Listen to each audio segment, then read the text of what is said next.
আলোচনার টেবিলে সমঝোতায় পৌঁছাতে হলে আগে নিষেধাজ্ঞা তুলে নিতে হবে। জোর করে ইরানকে বাগে আনা চলবে না। তেহরান এখনও এই নীতিতেই অবিচল। ইরানের পররাষ্ট্র মন্ত্রণালয়ের মুখপাত্র ইসমাইল বাগাই বলেছেন, অবৈধ ও নিষ্ঠুর নিষেধাজ্ঞা প্রত্যাহার যে কোনো আলোচনায় ইরানের মৌলিক দাবি। তেহরানে সাপ্তাহিক সংবাদ সম্মেলনে বাগাই ইরানের পরমাণু কর্মসূচি নিয়ে যুক্তরাষ্ট্র ও ইরানের মধ্যে পরোক্ষ আলোচনার 2 দফা সমাপ্তির পর এই কথা বলেন।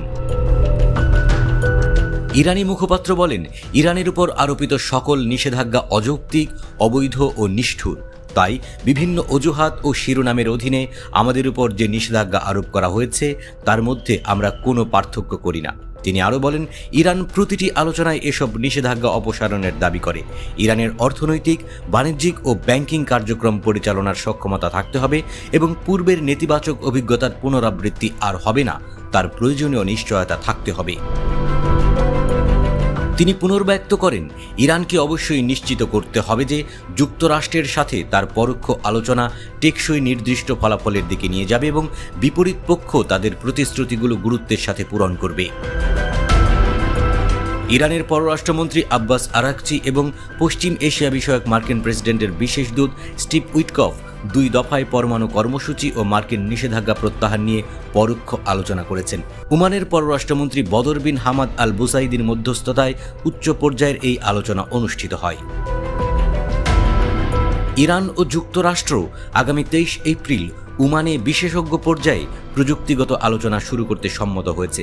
আরাকচি ও উইটকফের মধ্যে 3য় দফা উচ্চ পর্যায়ের পরোক্ষ আলোচনা আগামী 26 এপ্রিল ওমানে শুরু হবে, যেখানে বিশেষজ্ঞ বৈঠকের ফলাফল মূল্যায়ন করা হবে এবং দেখা হবে তারা চুক্তির কতটা কাছাকাছি আসতে পেরেছে।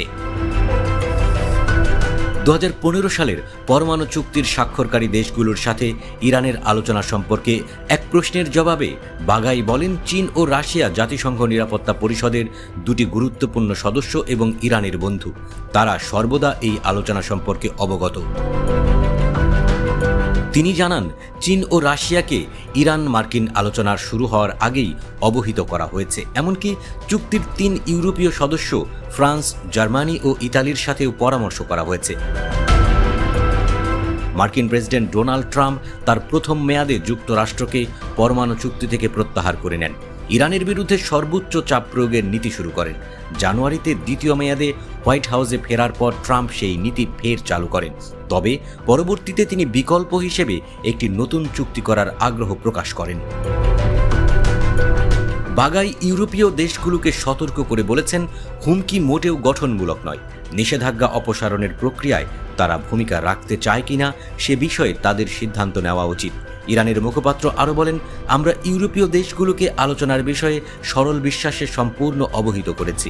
আমরা আশা করি তারাও সরল বিশ্বাসে কাজ করবে।